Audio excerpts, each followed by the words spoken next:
Hello दोस्तों, स्वागत है एग्जाम ब्रदर्स में। तो कैसे हैं आप लोग। आज मैं आप लोगों के लिए लेकर आ गया हूं क्लास 12th के फिजिक्स का एक बहुत ही महत्वपूर्ण टॉपिक कि एक समान विद्युत क्षेत्र में अगर विद्युत द्विध्रुव को रखा जाए तो उस पर लगने वाला बल युग्म का आघूर्ण क्या होता है। ठीक है, अगर बल युग्म के विरुद्ध अगर उसे क्या करना हो, घुमाना हो, तो किया गया कार्य क्या होगा, विद्युत द्विध्रुव की स्थितिज ऊर्जा क्या होगी। तो आइए हम लोग आज इस टॉपिक के बारे में जानते हैं बाबू। तो कॉपी और पेन निकाल लीजिए और आज का हेडिंग दे दीजिए आप लोग, एक समान विद्युत क्षेत्र में रखे विद्युत द्विध्रुव पर बल युग्म का आघूर्ण। ठीक है, आपको मैंने पहले बताया है बाबू कि एक समान विद्युत क्षेत्र में क्या होते हैं ना कि विद्युत क्षेत्र रेखाएं जो होती हैं एक दूसरे के समानांतर होती हैं। एक समान विद्युत क्षेत्र में विद्युत क्षेत्र रेखाएं क्या होती हैं, एक दूसरे के समानांतर होती हैं। तो मान लो कि यहाँ पर क्या है, एक समान विद्युत क्षेत्र है ई वेक्टर, और इसमें हमने रखा है बाबू यानी थीटा कोण बनाते हुए, यहाँ पर एक रखा है पॉइंट चार्ज और यहाँ पर एक रखा है बाबू पॉइंट चार्ज। इसे हम बोलेंगे प्लस क्यू और इसे हम लोग बोलेंगे बाबू माइनस क्यू। क्लियर। और ये दोनों आवेश एक दूसरे से बोलिए किस दूरी पर बाबू, 2l दूरी पर है। और ये जो है आवेश जो है ये विद्युत क्षेत्र की दिशा के साथ कितना कोण बना रहा है बाबू, थीटा कोण बना रहा है, यानी थीटा विक्षेपित है। आप यहाँ देख सकते हैं कि मान लिया कि ये भी एक विद्युत द्विध्रुव है जिसे एक समान विद्युत क्षेत्र में विद्युत क्षेत्र ई वेक्टर में थीटा कोण से विक्षेपित किया गया है। यानी मान लीजिए कि हमारा ये ए बी एक क्या है बाबू, विद्युत द्विध्रुव है। ए बी क्या है बाबू, विद्युत द्विध्रुव है। ठीक है ना। और विद्युत द्विध्रुव के जो बीच की लंबाई होती है ना उसे हम लोग बोलते हैं 2l। और ये विद्युत द्विध्रुव जो है वो एक समान विद्युत क्षेत्र ई वेक्टर के साथ थीटा कोण बना रहा है। ठीक है ना। तो थीटा कोण बना रहा है बाबू, तो मुझे यहाँ निकालना है कि यहाँ पर जो बल युग्म का जो आघूर्ण होगा वो क्या होगा। ठीक है, तो आप यहाँ देख सकते हैं अच्छे से कि अगर हम इन दोनों आवेशों को अगर हम यहाँ रखे हुए हैं, ठीक है ना, तो इन दोनों आवेशों पे क्या होगा, बल लगेगा। क्या होगा बाबू, बल लगेगा। मान लीजिए हम जानते हैं कि विद्युत क्षेत्र की तीव्रता ई वेक्टर बराबर क्या होता है बाबू, एफ वेक्टर बटा क्यू नॉट। क्लियर। तो यानी कहने का मतलब है कि अगर हम इसको ऐसे भी तो लिख सकते हैं, एफ वेक्टर बराबर ई क्यू नॉट। क्लियर। यानी कहने का मतलब ये है बाबू कि इस आवेश पर जो बल लगेगा, ठीक है ना, वो कितना बल लगेगा।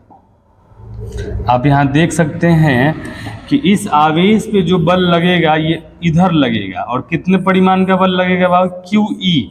ठीक है ना, क्योंकि यहाँ पर और यहाँ माइनस है तो चलिए इसको हम लोग माइनस ले लेते हैं बाबू। ठीक है, चलिए। और इस आवेश पे जो बल लगेगा वो नीचे की ओर लगेगा। ठीक है ना, जो हमारा क्या हो जाएगा, क्यू ई, और ये हमारा क्या हो जाएगा, प्लस।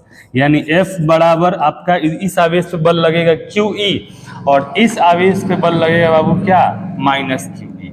यहाँ माइनस चिन्ह ये रिप्रेजेंट कर रहा है ना कि दोनों बल की दिशा क्या है, विपरीत है। क्या है, विपरीत है।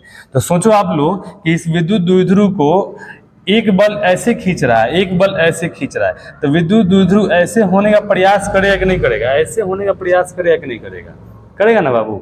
यानी कहने का मतलब यह है कि हमें क्या करना है ना कि बल युग्म का आघूर्ण निकालना है, बल युग्म। क्योंकि यहाँ पर देखिए इस आवेश पर दो बल लग रहे हैं बाबू, ठीक है ना, और दोनों बल एक दूसरे के क्या है, विपरीत दिशा में और समानांतर है, इसलिए इसको हम लोग बोलते हैं बल युग्म। क्या बोलेंगे जी, बल युग्म। तो इस आवेश पर बल लग रहा है क्यू ई और इस आवेश पर क्या बल लग रहा है बाबू, माइनस क्यू ई। यानी दोनों आवेश पर समान परिमाण के लेकिन विपरीत दिशा में और समानांतर बल लग रहे हैं। ठीक है ना। और ये हमें कहाँ से मालूम चला, हमें विद्युत क्षेत्र की तीव्रता की फॉर्मूला से मालूम चला। यानी एफ वेक्टर बराबर हमारा हो जाएगा बाबू क्यू ई, यानी जो भी बल का परिमाण होगा वो क्या हो जाएगा, एफ बराबर क्यू ई हो जाएगा। क्लियर। तो अब देखिए यहाँ बल युग्म का आघूर्ण निकालने के लिए फॉर्मूला होता है बल गुने बलों के बीच की दूरी। तो आप यहाँ देख सकते हैं कि देखिए यहाँ पर ये एक बल यहाँ लग रहा है और एक बल यहाँ लग रहा है, तो मुझे निकालना है बाबू बलों के बीच की दूरी। ठीक है। तो अगर हम इसको ऐसे बढ़ाएंगे तो ये ए हमारा क्या हो जाएगा, सी। तो जो ए सी है ना बाबू, वो क्या हो गया, हमारे बलों के बीच की दूरी हो गया। क्लियर। और बलों के बीच की दूरी हम कहाँ से निकालेंगे, तो आप यहाँ देख सकते हैं फिगर में देख सकते हैं बाबू, देखो ये वाला एंगल क्या है, थीटा। तो जाहिर सी बात है कि ये वाला एंगल भी क्या होगा, थीटा होगा। ठीक है ना। तो जब ये वाला एंगल थीटा है तो ये वाला एंगल भी क्या होगा, थीटा होगा। क्लियर। तो जब ये वाला एंगल थीटा है तो इसका मतलब ये हुआ कि ये वाला एंगल भी क्या होगा बाबू, थीटा होगा। क्लियर। तो अब यहाँ देख लो ज्यामिति से, सबसे पहले हम यहाँ लिखेंगे ज्यामिति से। ज्यामिति से आप यहाँ देख सकते हैं कि ये एक समकोण त्रिभुज है, ठीक है ना, समकोण त्रिभुज BCA में। ठीक है। BCA में अगर हम इस एंगल यानी थीटा के लिए अगर साइन थीटा ले ले बाबू, तो बोलो क्या हो जाएगा, साइन थीटा बराबर होता है लंब बटा कर्ण। तो इस एंगल के सामने लंब हमारा हो जाएगा AC। ठीक है। और बटा कर्ण बोलो बाबू क्या होगा, कर्ण हो जाएगा A से लेकर B तक। क्लियर। तो ये हमारा हो जाएगा AB। क्लियर। अगर हम आगे बढ़ेंगे तो हो जाएगा साइन थीटा बराबर AC का मान मुझे निकालना है और AB का मान देख लो, A से लेकर B तक की जो दूरी है ना वो 2L है। तो यहाँ लिखेंगे बाबू 2L। ठीक है। अगर हम क्रॉस मल्टीप्लाई करेंगे तो हमारा हो जाएगा AC बराबर 2L sine theta, 2L sine theta. ठीक है ना। तो यहाँ जो AC है ना वो क्या है, दोनों बलों के बीच की दूरी है बाबू। क्लियर। तो हमें मालूम चल गया कि दोनों आवेश पे जो बल लग रहा है वो क्या लग रहा है, QE लग रहा है। और दोनों आवेश पर क्या है, दोनों बलों के बीच की जो दूरी है वो हमारा AC है। तो अब आसानी से हम लोग क्या निकाल सकते हैं, बता दीजिए आप लोग, बल युग्म का आघूर्ण निकाल सकते हैं बाबू। अब मुझे बताओ कि बल युग्म का आघूर्ण का फॉर्मूला क्या होता है। देखिए, बल युग्म का आघूर्ण बराबर बल गुने बलों के बीच की दूरी। देखिए, बल युग्म के आघूर्ण को हम लोग टॉर्क या टॉ बोलते हैं बाबू। अब बल हमारा है F, अगुने बलों के बीच की दूरी बताइए क्या है, AC। आप यहाँ फिगर में देख सकते हैं ध्यान पूर्वक कि बोलिए, बल हमारा F हो गया, अब बलों के बीच की दूरी क्या है बाबू, AC है। क्या है, AC।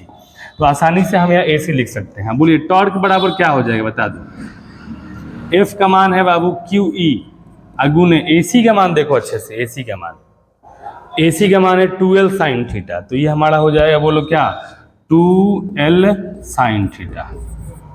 क्लियर। अब आप यहाँ देख लो अच्छे से कि टॉर्क बराबर Q और 2L, इन दोनों को एक साथ लिखेंगे, Q गुने 2L, और E को कर देंगे साइड में, E sine theta, E sine theta. Clear है बाबू। अब देखो, आपको मैंने बताया है कि Q गुने 2L जो होता है ना वो P होता है, विद्युत द्विध्रुव आघूर्ण। ठीक है। आवेश के परिमाण और आवेशों के बीच की दूरी के गुणनफल को विद्युत द्विध्रुव आघूर्ण कहते हैं। तो Q गुने 2L को हम बोलेंगे P, और ये हमारा हो जाएगा E sine theta, PE sine theta. तो हमें एक फॉर्मूला बाबू मिल गया, टॉ बराबर PE साइन थीटा, टॉ बराबर PE साइन थीटा। लेकिन आपने 11th क्लास में पढ़ा है बाबू कि अगर AB साइन थीटा अगर कहीं दिखता है ना, तो इसको हम लोग लिखते हैं A vector cross B vector, A vector cross B vector. अगर हमें AB कॉस थीटा अगर कहीं दिखता है तो इसे हम लिखते हैं A vector dot B vector. यानी आपने 11th क्लास के फिजिक्स में सदिश अदिश चैप्टर को अच्छे से पढ़ा होगा। तो मुझे बता दो कि हम टॉ बराबर और क्या लिख सकते हैं, P साइन थीटा है बाबू, तो P vector cross E vector. यानी ऐसे बोल सकते हैं कि विद्युत द्विध्रुव आघूर्ण और विद्युत क्षेत्र की तीव्रता के सदिश गुणनफल को बल युग्म का आघूर्ण कहते हैं। क्या कहते हैं बाबू, आघूर्ण। तो यहाँ जो टॉ जो है ना वो 3 बातों पर निर्भर करता है। किस किस बातों पर, एक P पर, एक E पर, और दोनों के बीच के एंगल पर। क्लियर। यानी कहने का मतलब ये है बाबू कि ये हमारा हो गया P वेक्टर और ये हो गया E वेक्टर, और दोनों के बीच का जो एंगल है इस एंगल पर, यानी तीनों पर विद्यार्थी डिपेंड करता है क्या, बल युग्म का आघूर्ण। क्लियर। तो अगर हम यहाँ से टॉ बराबर PE साइन थीटा, तो हम यहाँ पे बाबू देख सकते हैं कि अलग अलग एंगल के लिए हमारा जो मान होगा वो अलग अलग हो जाएगा। तो टॉ बराबर, बोलिए फॉर्मूला हमारा क्या है, वो मिल गया है बाबू PE साइन थीटा। क्लियर। तो अगर हम इसमें थीटा बराबर 0 डिग्री ले ले, थीटा बराबर 0 डिग्री हो तो तो बता दीजिए हमारा टॉ बराबर क्या हो जाएगा, टॉ बराबर हो जाएगा PE और साइन थीटा के जगह 0 डिग्री। और हमें मालूम है बाबू कि साइन 0 का मान 0 होता है, तो ये पूरा को 0 कर देगा, ठीक है ना। यानी यहाँ पर टॉ का मान क्या हो जाएगा 0। और यहाँ जो हमारा टॉ जो होगा ना विद्यार्थी, वो मिनिमम होगा। क्या होगा, मिनिमम। यानी टॉर्क हमारा हो जाएगा मिनिमम कब, जब थीटा का मान 0 डिग्री होगा तब। क्लियर। चलिए, यदि अगर हम बाबू थीटा का मान ले लें 90 डिग्री, यदि थीटा का मान बोलो क्या ले लिया जाए 90 डिग्री, ठीक है ना, 90 डिग्री हो तो उस कंडीशन में बता दीजिए क्या होगा। तो हमारा टॉ बराबर हो जाएगा PE और साइन 90 डिग्री। आपको मालूम है साइन 90 का मान 1 होता है, तो PE में 1 से गुना होगा तो PE हो जाएगा। तो इस कंडीशन में बाबू हमारा जो टॉर्क होगा वो क्या होगा, मैक्सिमम होगा, और ये PE के बराबर होगा। क्लियर। तो यानी यहाँ पर आप समझ सकते हैं कि मैक्सिमम कब होता है, बल युग्म का आघूर्ण मैक्सिमम तब होता है जब थीटा कितना हो 90 डिग्री, और मिनिमम कब होता है जब थीटा क्या हो 0 डिग्री। यानी कहने का मतलब ये है कि ये हमारा विद्युत क्षेत्र है। क्या है बाबू, विद्युत क्षेत्र। और इस विद्युत क्षेत्र में मान लो ये हमारा क्या है बाबू, विद्युत क्षेत्र, ठीक है। ये हमारा विद्युत क्षेत्र है, और विद्युत क्षेत्र में हम क्या कर रहे हैं ना कि विद्युत द्विध्रुव को ऐसे रख रहे हैं, यहाँ पे +Q और यहाँ बोलो -Q। तो ऐसे अगर विद्युत द्विध्रुव है तो यहाँ बोलो एंगल कितना बन रहा है बाबू, 0 डिग्री। तो इस कंडीशन में आपका टॉर्क क्या होगा, 0 होगा। क्या है भाई, क्योंकि ये इधर खींच रहा है और ये इधर खींच रहा है, तो यहाँ पे कोई बल युग्म का आघूर्ण लगेगा ही नहीं, ठीक है ना। तो यहाँ पे आपका जो टॉर्क है बाबू वो क्या हो जाएगा, 0 हो जाएगा। क्लियर। लेकिन वही अगर हम ऐसे अगर इसको रख दें, यहाँ पे मान लो +Q आवेश है और यहाँ पर -Q आवेश है, ठीक है। ये दोनों जो है विद्युत क्षेत्र की दिशा के साथ कितना कोण बना रहे हैं बाबू, ये 90 डिग्री का कोण बना रहे हैं। तो उस कंडीशन में जो टॉर्क होगा ना वो आपका PE होगा, और ये टॉर्क जो होगा वो क्या होगा, मैक्सिमम होगा। क्या होगा, मैक्सिमम होगा। यही बात यहाँ पे आपको बताया जा रहा है। तो यहाँ ज्यादा लोड नहीं लेना है, आपको ये वाला फॉर्मूला याद रखना है। कौन वाला फॉर्मूला बाबू, टॉ बराबर P vector cross E vector, क्योंकि ऑब्जेक्टिव में आपको ये क्वेश्चन ये फॉर्मूला जो है देखने को मिलता है। चलिए आगे बढ़ते हैं।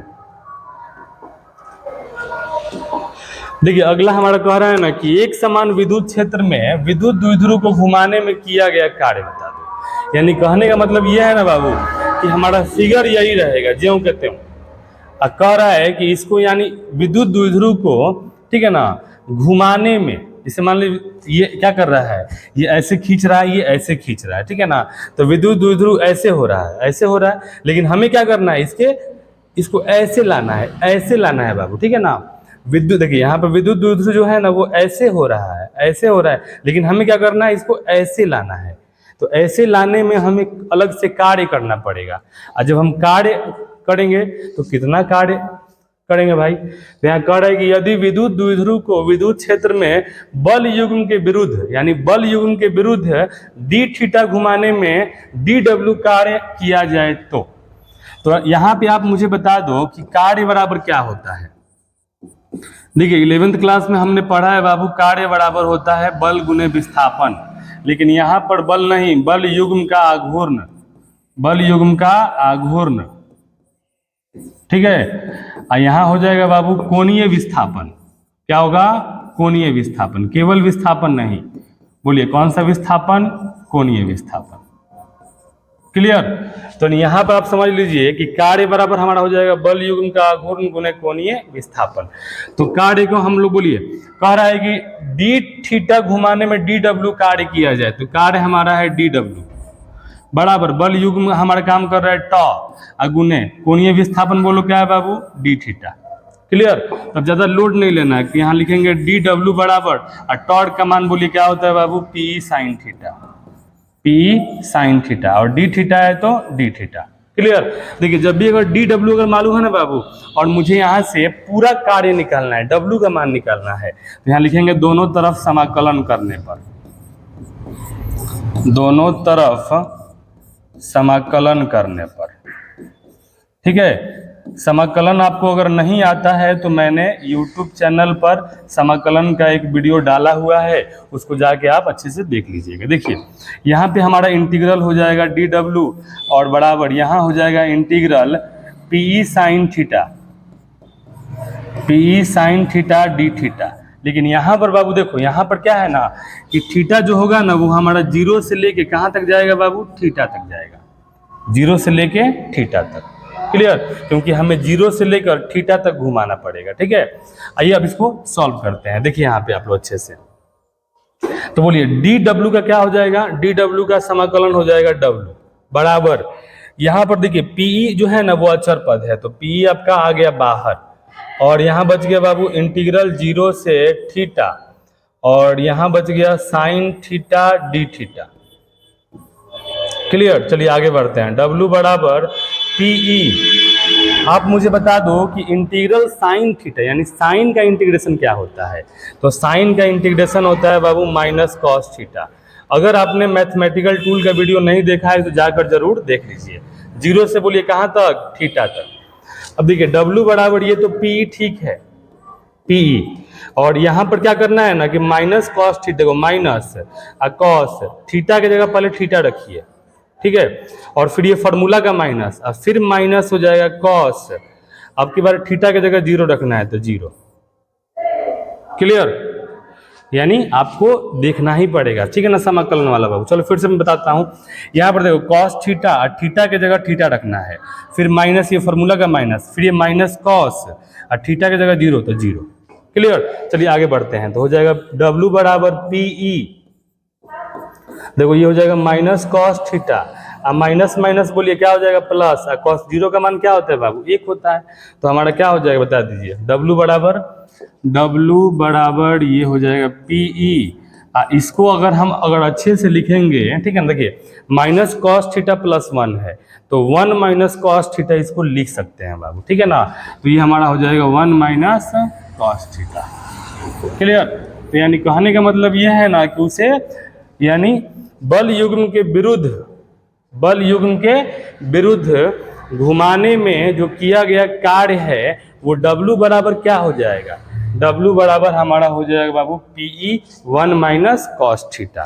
क्लियर? मुझे उम्मीद है आपको ये समझ में आया होगा बाबू, ठीक है। चलिए आगे बढ़ते हैं। अब एक छोटा सा टॉपिक है जिसमें कह रहा है कि विद्युत